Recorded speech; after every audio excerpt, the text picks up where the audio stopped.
And so I'm not hopeful that BYD is going to be selling a car in the United States anytime soon. But as I was scrolling through here, one of the things I was curious about is, okay, obviously buying a imported BYD car would be financially wouldn't make sense in the U.S. because of the tariffs. You'd have to pay double the amount of the car, if not more than that.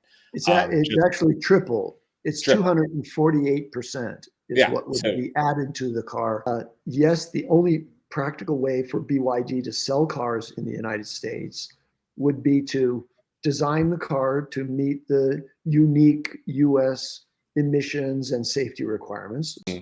No other country in the world has the exact same requirements that the cars for delivery in the United States have. So they would have to design and build in the United States in order to avoid the tariffs. But they're not going to avoid all the tariffs because all the components of a BYD car are right. manufactured in China. To build in the United States, they'd have to build a replication of the entire supply chain over there. Now, there is something that you need to understand about electric vehicles is they are much simpler in terms of parts, right? Those parts, it's not like you have 750 component parts of an internal combustion engine. At least the engine component and drivetrain are simpler and therefore do not require as many imported parts necessarily, because you could do that. But let's go all the way back to the batteries, which are essential to an EV.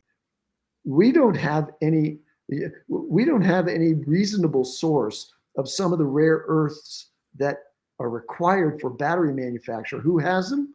China.